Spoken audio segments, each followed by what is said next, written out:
सभी दोस्तों का बहुत बहुत स्वागत है।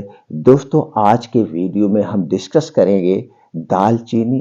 ये जो आपके किचन में पाई जाती है, ये दोस्तों दालचीनी मसाला नहीं है, ये हमारी किचन की महा औषधि है। दालचीनी दोस्तों सभी गुणों से संपन्न है, सभी गुणों से संपन्न है। तो मित्रों, आज हम जानेंगे ये दालचीनी आयुर्वेद के अनुसार हमें कैसे और कब खाना है, कितने मात्रा में लेना है, जिससे आप अपने शरीर की कमजोरी को दूर कर सकते हैं, शरीर की बीमारियों को दूर कर सकते हैं। अगर इस दालचीनी को सही मात्रा में, सही चीजों के साथ, सही समय पर आप प्रयोग करते हैं तो दोस्तों ये बहुत सारी बीमारियों से आपके शरीर की सुरक्षा करेगी। तो आज का जो वीडियो है दालचीनी के ऊपर है, इसलिए सभी मित्रों से विनम्र निवेदन है, वीडियो को लास्ट तक सुनिएगा। सुनने के बाद इस जानकारी से अगर आप संतुष्ट हैं तो ये जानकारी आप ज्यादा से ज्यादा लोगों तक शेयर करिए। अगर जानकारी आपके लिए उपयोगी है तो दोस्तों वीडियो को लाइक करके अपने यार दोस्तों के साथ जरूर शेयर करिए। हमारे सभी वीडियोज में आपको आयुर्वेद का संपूर्ण ज्ञान प्राप्त होता है। तो दोस्तों इसलिए हमसे जुड़ने के लिए चैनल को सब्सक्राइब कर लीजिए, बेल आइकॉन का बटन ऑन कर दीजिए, जिससे हर एक वीडियो की नोटिफिकेशन आपको मिलती रहे। तो चलिए दोस्तों, पहले सबसे जानते हैं दालचीनी में कौन कौन से गुण पाए जाते हैं, कौन कौन से प्रोटीन्स विटामिन पाए जाते हैं, जिससे हमारे शरीर की रक्षा होती है। सभी मित्र जानते हैं हमारा शरीर 5 तत्वों से बना है। अगर हमारे शरीर में किसी भी पोषक तत्व की कमी होती है तो उस कमी के कारण हमारे शरीर में क्या होता है, बीमारियां होती हैं। जैसे हमारे शरीर में कैल्शियम एंड विटामिन डी की कमी हो गई तो हमारे शरीर का विकास रुक जाएगा, हमारे शरीर में जोड़ों में कमर में दर्द होने लगेगा। तो हम क्या करते हैं, डॉक्टर के पास जाते हैं। तो डॉक्टर क्या देता है, कैल्शियम विटामिन डी टैबलेट देते हैं या कैप्सूल देते हैं, उसका हम सेवन करते हैं। उसके साथ साथ डॉक्टर हमें जल्दी रिलीफ के लिए कोई एनाल्जेसिक देता है, जिससे हमारा दर्द तुरंत बंद हो जाता है। और इसका हम सेवन करते तो धीरे धीरे हमारा शरीर कैल्शियम और विटामिन की कमी को पूरा कर लेता है, तो हमारे शरीर में दर्द नहीं होता। तो वो चीजें हमें पहले मैनेज कर लेना चाहिए, जिससे हमारे शरीर में बीमारी ही ना हो।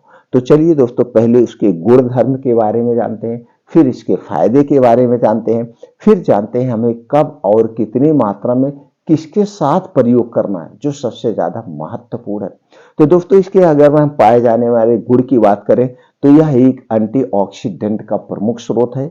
इसके साथ साथ इसमें anti diabetic, antiviral, magnesium, iron, phosphorus, protein, calcium, lycopene जैसे तत्व पाए जाते हैं। यह दोस्तों कैल्शियम का प्रमुख खजाना है। यह हमारे शरीर में कभी भी कैल्शियम की कमी नहीं होने देगा अगर हम सही मात्रा में इसका प्रयोग करते हैं। अब दोस्तों चलिए जानते हैं इसके फायदे के बारे में। अगर हम इसके तासीर की बात करें तो दोस्तों इसकी तासीर गर्म होती है। अब इसके फायदे की बात अगर हम करें, यह दिल को स्वस्थ रखने में मदद करता है, कोलेस्ट्रॉल को कंट्रोल करता है, ब्लड शुगर के स्तर को नियंत्रित में रखता है, सूजन को कम करने में मदद करता है, शरीर के संक्रमण रोग से रक्षा करता है, चेहरे के मुहासों को दूर करता है, त्वचा के लिए लाभकारी है, प्रोस्टेट कैंसर को ठीक करने में मदद करता है, सर्दी खांसी जुकाम से बचाता है, अस्थमा रोग से दूर करने में मदद करती है, कैल्शियम की कमी को पूरा करती है, कमर दर्द, जोड़ों के दर्द, गठिया बाई बतास को दूर करने में मदद करती है, बालों को झड़ने, बालों को पकने से रोकता है। इसके साथ साथ दोस्तों बालों को काला व घना बनाता है, शरीर की रोग प्रतिरोधक क्षमता को बढ़ाता है, शारीरिक कमजोरी को दूर करती है, पाचन तंत्र को मजबूत बनाती है। इसके साथ साथ हमारे शरीर में अगर खून की कमी है उसे भी दूर करता है। हमारे शरीर में जो 3 दोष पाए जाते हैं, वात पित्त कफ, ये तीनों दोषों को मैनेज करती है, यानी कि कंट्रोल करने में भी हेल्प करती है। इसके साथ साथ इसके बहुत सारे फायदे हैं। अब आपने दोस्तों समझ गए कि ये दालचीनी के फायदे क्या है। अब दोस्तों हमें ये भी जानना है दालचीनी किसे नहीं लेना चाहिए, जो कि जानना सबसे ज्यादा जरूरी है। दालचीनी दोस्तों गर्भवती महिलाओं को नहीं लेना चाहिए, बच्चों को नहीं लेना चाहिए, स्तनपान कराने वाली महिलाओं को दालचीनी नहीं लेना चाहिए, यानी एक्स्ट्रा नहीं लेना चाहिए। जो मसाले में पड़ रहा वो आप प्रयोग कर सकते हैं। अब दोस्तों चलिए जानते हैं इसका प्रयोग करने का क्या सही तरीका है।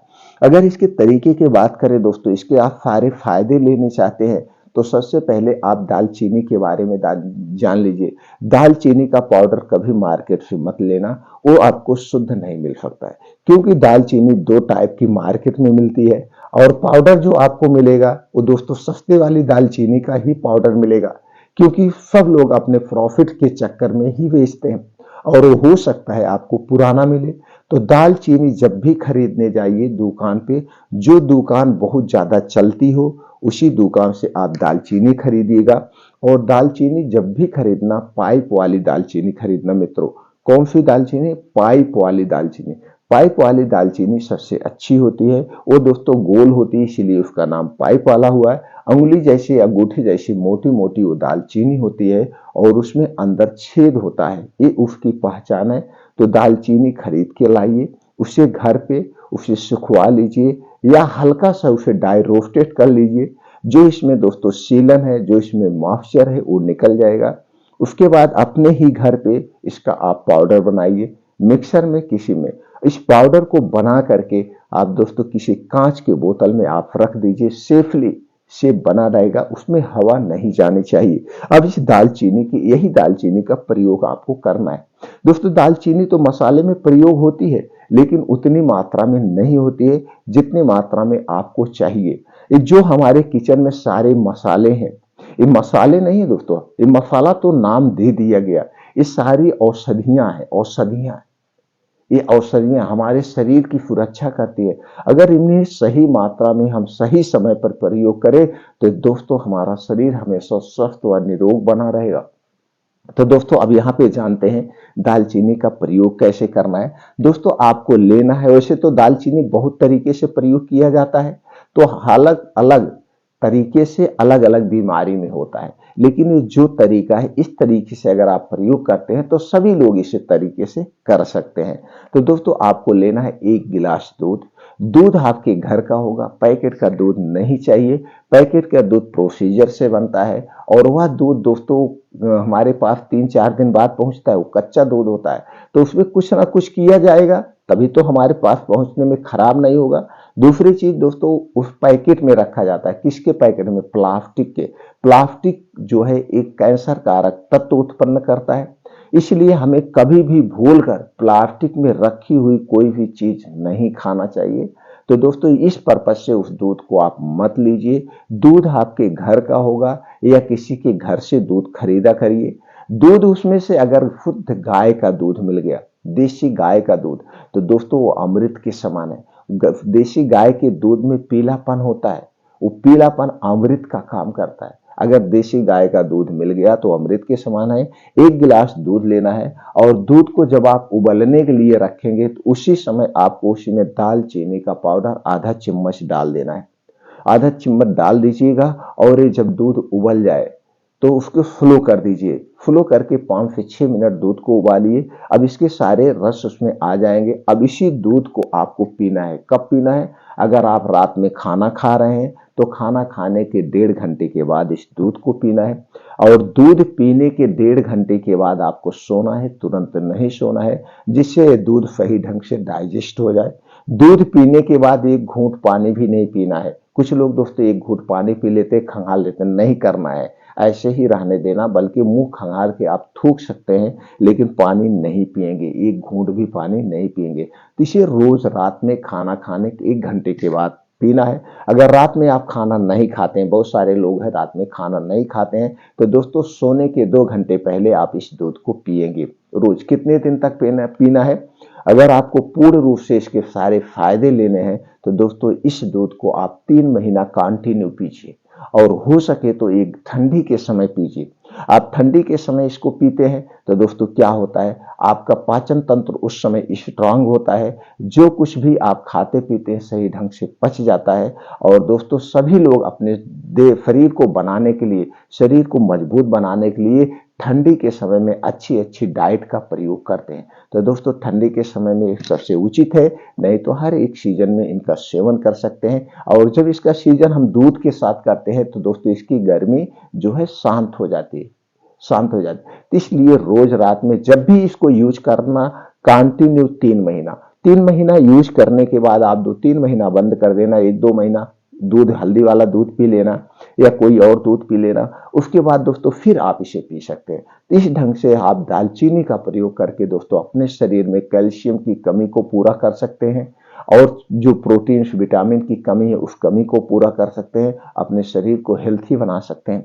दोस्तों आपका शरीर बीमार ना हो, इसके लिए थोड़े से नियम में संशोधन कर लीजिए, आप कभी बीमार नहीं होंगे। जैसे पहले के ऋषि मुनि कभी बीमार नहीं होते, तो उनके कुछ बताए हुए रास्तों पे हमें चलना होगा। जैसे दोस्तों सबसे पहले हमें ये जानना होगा कि हमारे शरीर का निर्माण कैसे हुआ। दोस्तों हमारा शरीर 5 तत्वों से बना है और हमारे शरीर में 3 दोष पाए जाते हैं। 5 तत्व और 3 दोष आपस में एक दूसरे से संबंध है।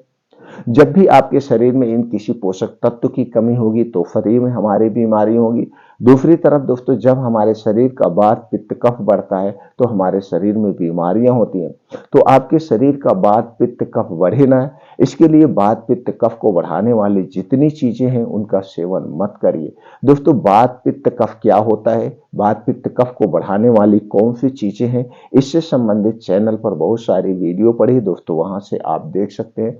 दूसरी तरफ दोस्तों ये हमारा शरीर प्रकृति से बना है, तो प्रकृति के कुछ नियमों का हमें पालन करना होगा। जैसे समय से खाना, समय से सोना, समय से जागना, इसका पालन करना होगा। और कुछ खाना खाने के नियम, पानी पीने के नियमों का भी हमें पालन करना होगा। अगर इन सारी चीजों का हम पालन करते हैं तो पूरी जिंदगी स्वस्थ व निरोग बने रहेंगे। इसके साथ साथ दोस्तों कुछ अपने लाइफ स्टाइल में चेंजिंग कर दीजिए। आज हमारी यही लाइफ स्टाइल बीमारी का घर है। अगर आप लाइफ स्टाइल को चेंज कर देते हैं, प्रकृति के रूल का फॉलो करते हैं, तो दोस्तों पूरी जिंदगी में कभी आप बीमार नहीं होंगे। तो इसके लिए क्या करना है, साधारण सी बात है, सिर्फ एक नियम अपना लीजिए। रात को समय से सो जाइए, यानी कि 10 बजे तक आज की लाइफ स्टाइल के हिसाब से आप सो जाइए। जब आप 10 बजे सो जाएंगे तो सुबह आप 5 बजे आराम से उठ जाएंगे। अब आपकी 6 से 7 घंटे की नींद पूरी हो गई। उठने के बाद 1 से 2 गिलास गुनगुना पानी पीजिए बासी मुंह। जब गुनगुना पानी बासी मुंह पीते दोस्तों गैस, कब्ज, एसिडिटी से आपको राहत मिलती है, यानी इससे आपको छुटकारा मिल जाएगा। आपका पेट खुल के साफ होगा।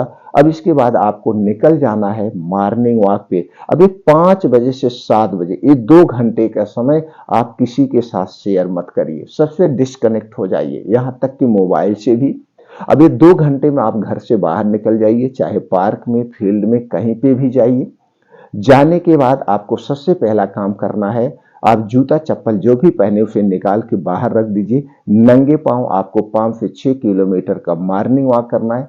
और ये नंगे पांव का जो स्थान होगा जहां पे मॉर्निंग वॉक करना है, वो मिट्टी हो, हरी घास हो, उसी पे करना है। जब आप नंगे पांव मिट्टी और घास पे मॉर्निंग वॉक करते हैं दोस्तों, छोटे छोटे जो कंकड़ होते हैं आपके पैर में चुभते हैं, यह एक्यूप्रेशर का काम करता है। और जो आसमान से ओस की बूंदें पड़ी होती है, जब आपके पैर में लगती है, तो इससे दोस्तों आंखों की रोशनी तेज होती है। और ये जो मॉर्निंग वॉक आप करेंगे, इसकी चाल जो होगी दोस्तों, आपको 5 से 6 किलोमीटर को आधे घंटे में कवर करना है। चाहे आप 85 साल के हैं, चाहे आप 15 साल के हैं, अपने शारीरिक क्षमता के अनुसार इसे कम से कम समय में कवर करने का प्रयास करिए। ज्यादा से ज्यादा समय आधे घंटे ही लगना चाहिए। दोस्तों जब इसे आधे घंटे में कवर करने का प्रयास करेंगे तो आप देखेंगे जो आपके हार्ट बीट है नॉर्मल से 10 गुना ज्यादा तेज पंप करेगी। और जितने तेज हार्ट बीट पंप करेगा, हमारे शरीर में ब्लड सर्कुलेशन उतने तेज फ्लो करेगा, जिससे हमारे शरीर में पसीना होगा और पसीने के माध्यम से हमारे शरीर में जो विषैले पदार्थ हैं बाहर निकल जाएंगे। जब आपका मॉर्निंग वॉक कंप्लीट हो जाए तो 2 योगा कंटिन्यू करना है। ये 2 योगा कौन से हैं? पहला योगा है दोस्तों नाड़ी शोधन योगा, जिसे हम अनुलोम विलोम कहते हैं। कितनी देर करना है? 15 से इसे कम से कम 25 से 30 मिनट आपको करना है। जब आप 25 से 30 मिनट अनुलोम विलोम यानी नाड़ी शोधन योगा करते हैं तो आपके शरीर में कोने कोने तक ऑक्सीजन का संचार हो जाता है। आपके शरीर में कहीं पे भी कोई गांठ है या आपको स्किन रोग है या आपको कोई ऐसा चर्म रोग हो गया जो ठीक नहीं हो रहा है, तो कुछ ही दिनों में अपने आप आपका शरीर इसे ठीक कर लेगा। इसलिए हमें कंटिन्यू अनुलोम विलोम आधे घंटे डेली करना चाहिए। इसके बाद तुरंत आपको एक योगा और करना है जो आपके पाचन तंत्र को सुरक्षित रखेगा, वो है कपालभाति। 10 से 15 मिनट कंटिन्यू आपको कपालभाति करना है। जब आप 10 से 15 मिनट कंटिन्यू कपालभाति करते हैं तो दोस्तों आपका जो पाचन तंत्र से संबंधित बीमारी है वो दूर हो जाएंगी और पाचन तंत्र से संबंधित, किडनी से संबंधित, हार्ट से संबंधित कोई बीमारी नहीं होगी। ये 2 योगा आपके शरीर का संपूर्ण योगा है। ये 2 योगा कंप्लीट करने के बाद अभी आपके पास समय है, वहीं बैठ के कुछ और योगासन करिए, जैसे वज्रासन, शीर्षासन, सूर्य प्राणायाम। ये सारे आसन जब कंप्लीट हो जाए तो आपको 20 मिनट का समय अभी बचा के रखना है और ये 20 मिनट के समय में आपको क्या करना है, हीलिंग पावर, अपने अंदर की शक्तियों को जागृत करना है। यही हमारे अंदर की शक्तियां तो हैं जो खतरनाक से खतरनाक बीमारी को ठीक करती है। इसलिए दोस्तों आपको 15 से 20 मिनट का मेडिटेशन करना है, ध्यान करना है, इसे कभी मत छोड़ना। अगर हम 15 से 20 मिनट का ध्यान जब करते हैं तो हम अपने अंदर की शक्तियों को जागृत करते हैं और यही शक्तियां जब जागृत हो जाती है तो हमारा जो शरीर है एक खतरनाक खतरनाक बीमारी को खुद ठीक कर लेता है, खुद ठीक कर लेता है। दोस्तों हमारे माइंड में 2 माइंड होता है, एक कॉशियस माइंड, एक सब कॉशियस माइंड। ये आपका कॉशियस माइंड सो जाता है लेकिन आपका सब कॉशियस माइंड कभी नहीं सोता है। इसलिए इसे हमेशा पॉजिटिव रखिए, पॉजिटिव थिंकिंग दीजिए, हमेशा इसे दूसरे के बारे में हो या अपने बारे में हमेशा अच्छा ही सोचिए। तो दोस्तों इसे जरूर करना, आप कभी बीमार नहीं पड़ेंगे। फिर मिलते हैं मित्रों अगले वीडियो में।